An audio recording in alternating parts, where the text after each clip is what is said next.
What dark family secret were you let in on once you were old enough? Story 1. I found out I had a sister who had been given up for adoption. The only reason I found out was the person who informed me no longer felt bound to secrecy after my mom died. And the person who told me had receipts solid enough that I have no reason to doubt them. It also explains why mom freaked out when I told her I'd done a 23andMe test. Story 2. My uncle was actually my cousin. He was kidnapped as an infant, and when he was returned a year later, my aunt didn't want him back. My grandparents adopted him, so he was legally my uncle. Story 3. When I was in my early 20s, I found an old photo of someone in a family album I didn't recognize. When I asked my mom about it, she said, "Oh, that's your Aunt Gloria." Then she lowered her voice, even though we were alone, and added, "She's a nudist. Poor Aunt Gloria, just wants to be a nudie lady and everyone acts like she's a leper." Story 4. My parents took me to Disneyland for my 7th birthday. I recall landing, going to the park, having a great first day or two. Then my parents had to step out and take a bunch of phone calls. They sounded very stressed. They kept telling me nothing happened and everything was okay. Eventually we flew home, and surprise, took an extra couple days to go to a big water park away from home. I fondly remembered this birthday and eventually forgot about any of the weirdness. Maybe 10 years later my parents finally told me what happened.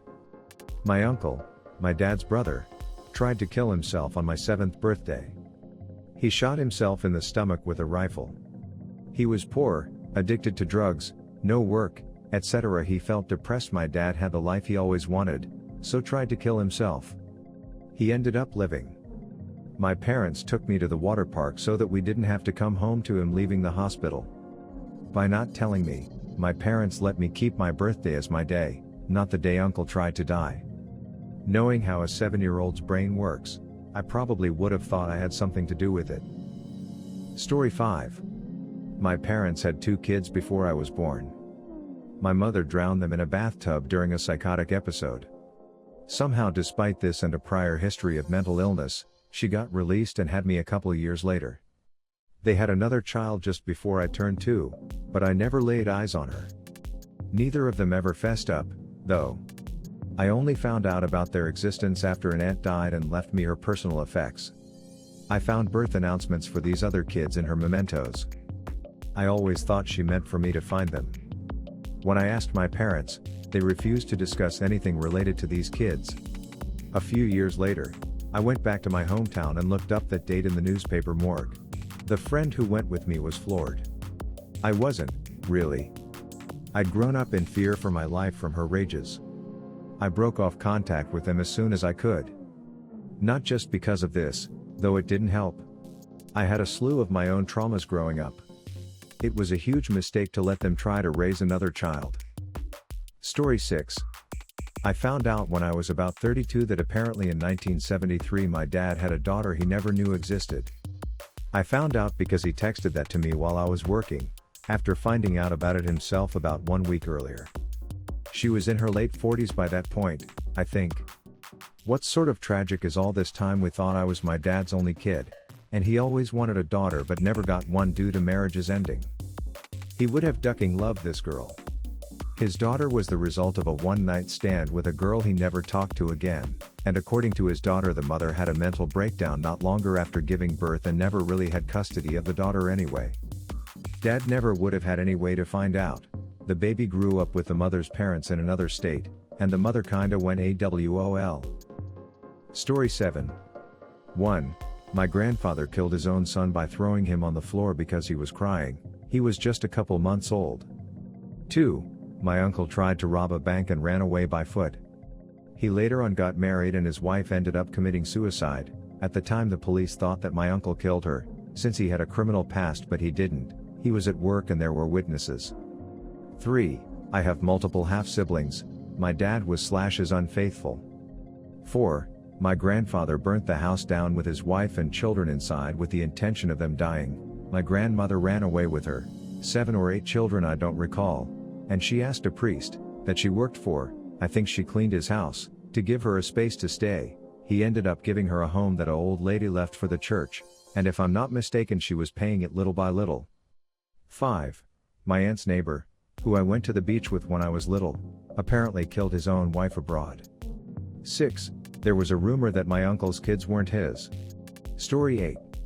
My extremely wealthy uncle was going downhill quick with Alzheimer's. Before he was too far gone, he apparently made a deal with my aunt that when things got to the point that they would have to send him to a nursing home, she would kill him instead. He wrote all of this in a letter and gave it to the attorney of their estate. When the time came, I don't know why she chose to shoot him in the back of the head instead of something less violent, but she did. It was a pretty big trial with a fair bit of news coverage, and it really blew up when the lawyer testified and brought forward the letter. My aunt served like 2 years I think and was released on parole. Story 9. I found out when I was in my early 30s that my mom hadn't only had 4 kids, but actually 6, but gave 2 up for adoption before I was born. Also, I was the last baby she had with some rando before she married my stepdad, and she had intended to give me up for adoption, as well. Silver lining?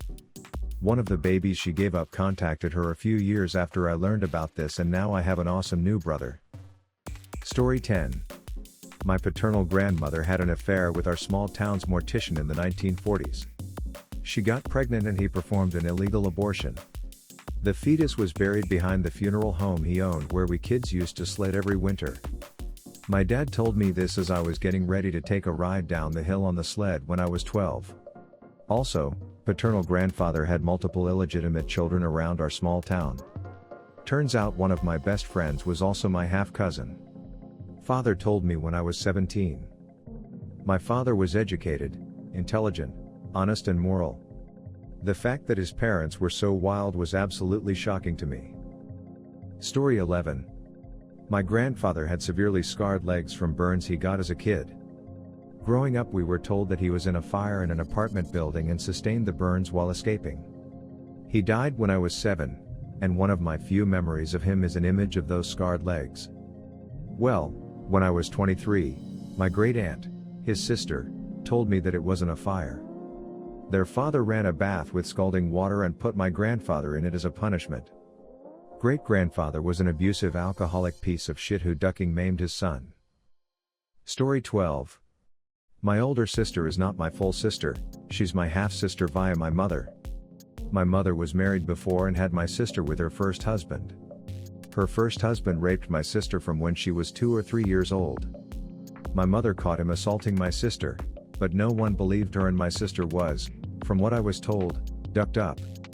My mother divorced him and he tried to get custody of my sister, so she ran away with my sister, even cutting contact with her own family to keep my sister safe. A few years later she met my dad, who unofficially adopted my sister, and they had me.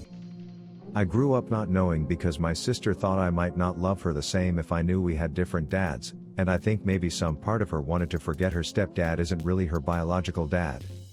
The only reason I ever found out when I was 20, is because somehow, my sister's biological grandmother found my mother's address and called. I answered the phone and she mistook me for my sister. That was an interesting phone call and afternoon. Story 13. My mother grew up in the American South. Her brother died in his early 20s and she always told me it was a freak accident. A bullet came through the window killing him. They lived in a rural area, so I never questioned it. One year, I inherited an old Korean War officer's sword after my grandpa passed. My mom freaked out and told me that it was too dangerous to keep and that we should sell it or get a safe to lock it up in. I thought it was weird, so I asked my dad and he got this sad look on his face. Turns out my mom's brother was brutally murdered with a similar sword in the 80s. He had gotten involved with some drug dealers and they thought he had snitched about one of their big deals that got busted. No idea why they decided to use a sword, but it was pretty ducked up to hear about. My mom had to ID the body. I found this out when I was 16, but she never directly acknowledged it until years later.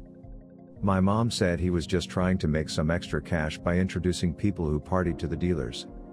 I'm about his age now and I can see how he just thought he was making a quick buck. Never thinking something like that would get him killed. Story 14.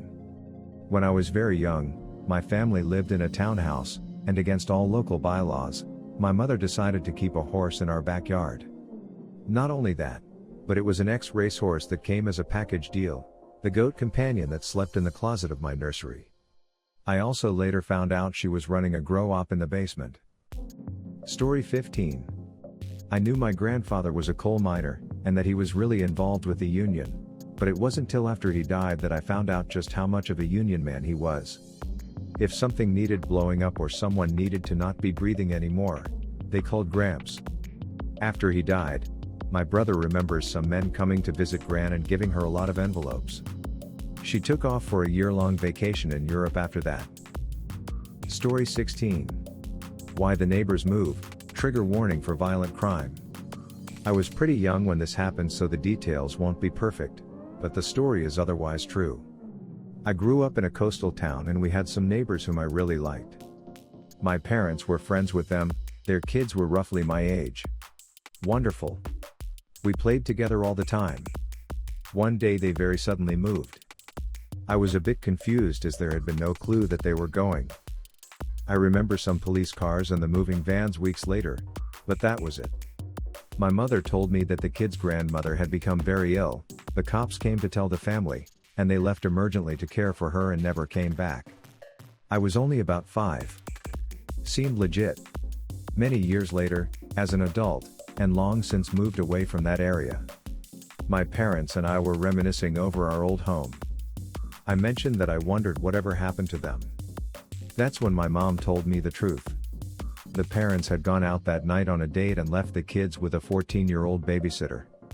When they returned home they found the sitter murdered.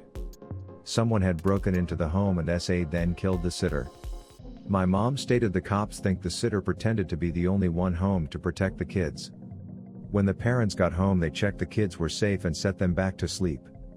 The police obviously immediately came. Once the kids were hard asleep the parents picked them up, put blankets over their heads, asked the cops to be silent as they walked them out, and took them out of the house. They gave the kids the same story my parents told me. Grandma was sick and they were going to live with her. Grandma dutifully played along with the ruse for several weeks until the parents could find a new home to live in. The kids were kept unaware of what had happened just mere feet from them as they didn't want the kids to be forever terrified of it happening again. Not sure if the kids ever eventually figured out the truth of that one. Story 17. I don't know about dark but here goes. My great-grandfather murdered the mayor of the village he lived in. Why? Because the mayor was sleeping with his mom while his father worked on the field. I think he was 15 or 16 when he did that. Story 18. When I turned 21, my grandfather told me a story about his older brother that I had never heard. My great-uncle was a big boozer for most of his life. He passed at 92 and by then had switched from liquor to beer and wine. He also cut down to 1 pack of cigarettes a day instead of 2 after he had half a lung removed. Pap and my uncle grew up on a farm in the 30s and 40s. Mostly the family ran the farm by themselves, but from time to time they would hire drifters on as farmhands. In 1950, my uncle and one of the farmhands were out drinking and they were driving back to the farm in my uncle's convertible.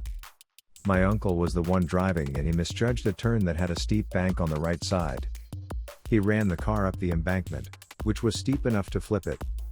My uncle was thrown from the car, but the farmhand he was drinking with was only halfway out of the car when it landed. Pap said he was severed clean into 2 pieces. Because the farmhand was just a drifter without any family to make much fuss and because the Korean War had just started, my uncle was able to enlist and avoid any criminal charges. He was in Korea until the end of the war.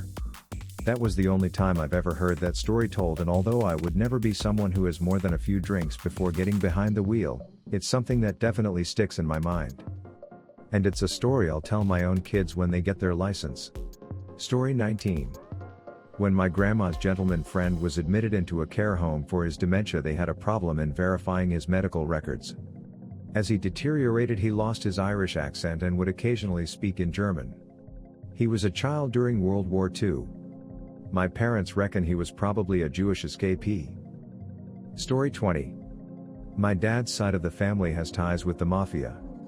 Thankfully my mom has long since divorced my dad and they live a decent distance apart. I heard stories of my mom's parents who lived close by at the time circling the block in their truck late at night soon after the divorce to ensure no one was there to hurt us. I was very young at this point, probably like 3 to 4, so I really have no memory of this. I do remember one night our garbage can was burned to the ground, and my mom has since told me about death threats soon after the divorce.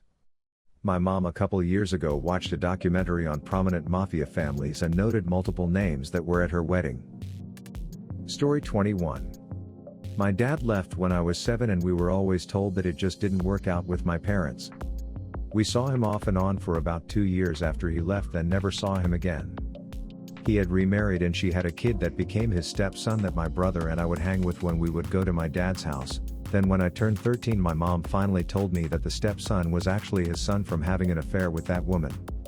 So that kid was my half-brother and I had no clue. Story 22. 1. My paternal great-grandmother was owned by a wealthy cattle ranch around the turn of the last century on the Mexico-Texas border in the 1890s/1900s-ish. She didn't leave the ranch until she was 16 when she got pregnant and ran away because the baby belonged to the owner of the ranch and she thought he'd kill her if he found out. It was strange to learn that the old lady that would hold me and sing to me as a kid spent the first decade and a half of her life as property. I wasn't told any of this until after my grandmother, her daughter, passed away. My great-grandmother was very ashamed of her past, and I think by extension so was my grandmother. Looking at old photos of my grandmother and her older brother, the baby she had at 16, he does look strikingly more European than my grandmother and indigenous Mexican. 2. My maternal grandfather was a pedophile and harmed my mother and her siblings. It was a well-known secret in the family, which is even more disgusting. Growing up, I used to spend the night at my dad's parents' house all the time, but I don't have a single memory of spending the night at my mom's parents' house. Never once sat on his lap. Never once did my mom ever allow him to hug us. I never understood why my mom was so cold to him when my father was so close with his own father. I grew up resenting my mom for withholding us from a whole other set of grandparents and wished she would have told us sooner than when she finally did. I would have had more sympathy for her. Story 23. Growing up, I always knew my parents had marital issues, constant fighting. A couple times dad disappeared for a few days living in his car, issues with drinking. But they stayed together, and when I asked why didn't they divorce, they always said they loved each other too much. And in the past few years, things seem to have gotten better. My parents in fact are now so comfortable in their relationship that they make jokes about all the awful stuff they've done to each other in front of me. What I've managed to put together is, my parents met when they were 14 and my mother was dating an 18-year-old, and my dad would relentlessly ask her out until she eventually dumped her boyfriend for my dad. My mother went on to university after college, we're UK, whereas my dad dropped out of college and went straight into work while constantly drinking and partying. It was at one of these parties, while my mum was studying, that he cheated on my mum with someone from their old secondary school, so she dumps him. Barely a year later, my dad realizes he doesn't know how to do anything for himself, no one else wants him, and he goes crawling back to my mum. She agrees to take him back, but only if he marries her, not immediately but eventually, she said. He agrees, and a short year after that, aged 22 now, she's already pressuring him to propose. He fumbles it frankly, we're in Paris, but forgot the ring and proposed back in the hotel room after they'd visited the Eiffel Tower that day, which was her dream proposal, but she says yes. A month after they're married, mum pressures him into having a child that he doesn't want, and 9 months later I was born. They soon realize how hard having a child is and basically pawn me off on my grandparents for the rest of my childhood. After me there were 2 more accidental babies, and each time my dad threatened to leave her if she didn't abort them. She managed to convince him to stay while keeping my siblings by promising he wouldn't have to raise them. He didn't, but neither did she, frankly. I did. And that is only what happened before/shortly after I was born. If I carried on into my childhood, we'd be here for years.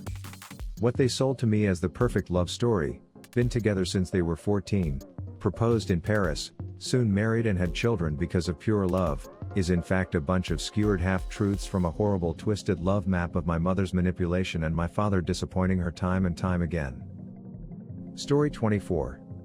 I wasn't let in on it, more like I found out about it, but my siblings have a different dad than I do. That was common knowledge and not the secret at all. The secret was that their dad actually didn't die in the hospital of a terminal illness. He died of suicide when he threw himself from the window of the hospital he was slowly dying in. Story 25.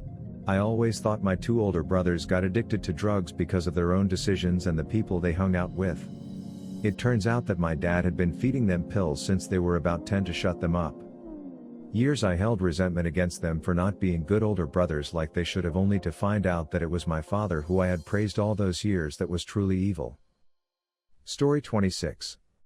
Not super dark or super secret, but when I had to do a project on my family tree in elementary school, one of the questions was, when did your family immigrate to America and why? For one of my great-grandfathers, my grandma told me life was very hard back in his country, and it was getting dangerous to stay there. And for a long time I thought, yeah, I can see that. It was probably hard for a teenager living in Poland with World War I right around the corner. And I'm sure it was.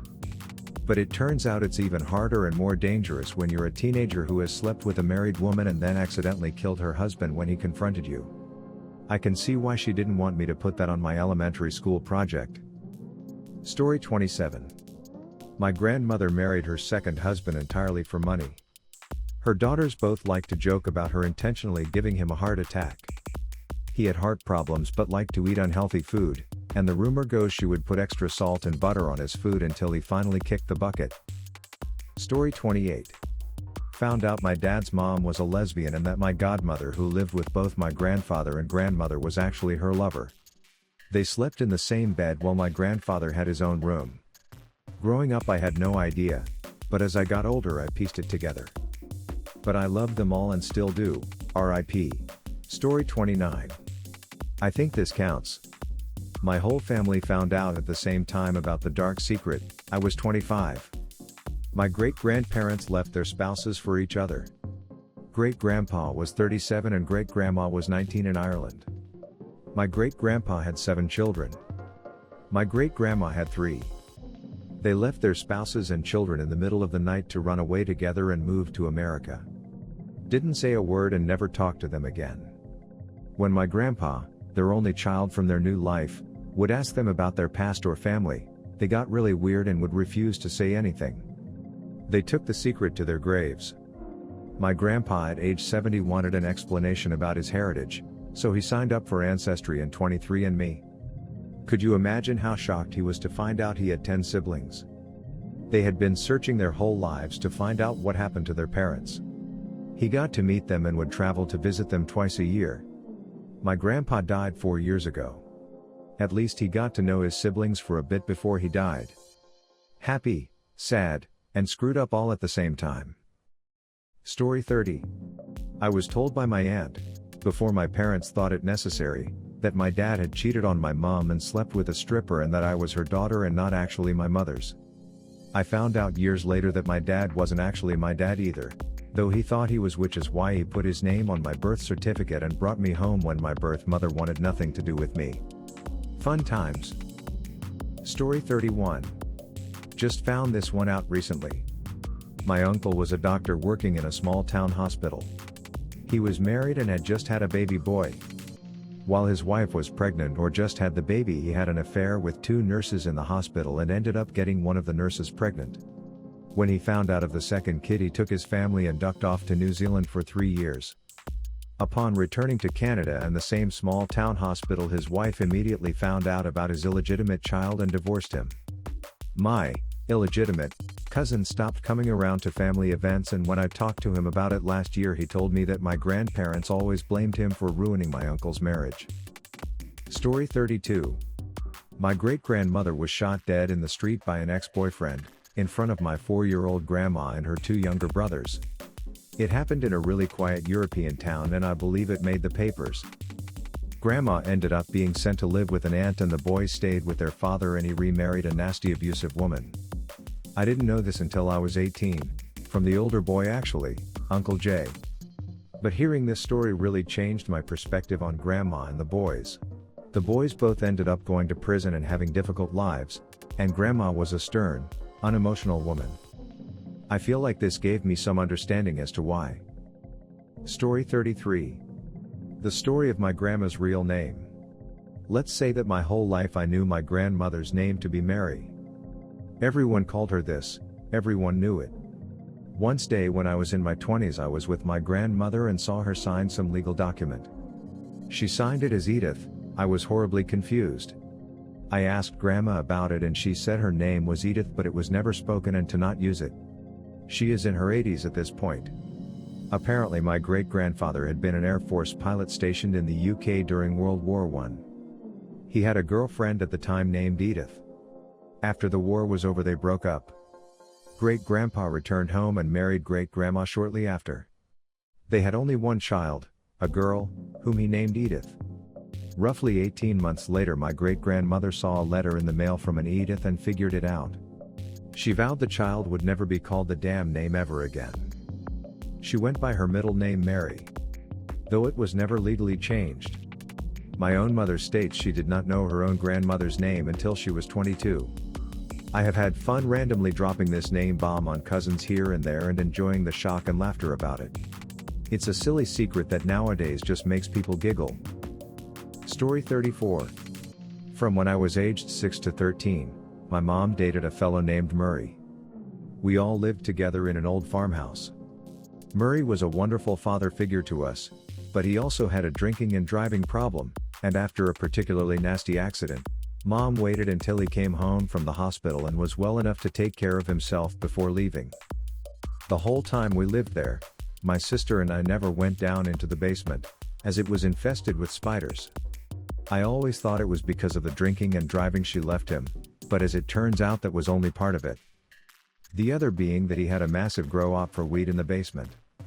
Mom stated had the police found out about this, she would have lost custody of us. Murray has long since passed, but he would have had a giggle that weed is legal here now. Story 35. Found this out after my grandfather died. Growing up every older guy in the neighborhood would say how tough he was. I mean he was the most intimidating man I'd ever met, you would jump if he sneezed. I'm not even exaggerating. But I'd never seen him actually fight. But everyone, and I mean everyone, women and men, would say he never lost a fight and usually never had to throw more than one punch to knock someone out. Simply put, he was a bad mother ducker. But growing up he would always preach to me and my cousins to never fight if you could help it. Just walk away. If they're insulting you, just walk away. It's only words. Sticks and stones and all that. Head drill it into our heads that you never fight unless you have to, and never under any circumstances do you throw the first punch. Ever. I was kind of confused. Every older person in our neighborhood would tell me how nobody ducked with Blackie because of how many people he knocked out, and he would always tell us not to fight. Turns out when he was in his 20s he got into a fight with someone. Apparently the guy kept insulting him and wouldn't leave him alone. Finally he had enough and cracked the guy. Knocked him out with one punch. Problem is when he landed he hit his head on a step. It was lights out for good. Killed him with one punch. I had never heard this story and confused about how he didn't get locked up. Turns out he did. Got like 15 to 20 years or something like that. Then World War II happened. When I was a kid I'd always asked my mom how my grandfather entered the war, was he drafted or volunteered? She'd say oh it was like the movie The Dirty Dozen. Which I had never seen or had any interest in when I was young, so I had no idea what that meant. Turns out the army made him a deal. Go to the front lines in Japan. If you live well, expunge your record. If not, oh well. He went. Things made a lot more sense after that.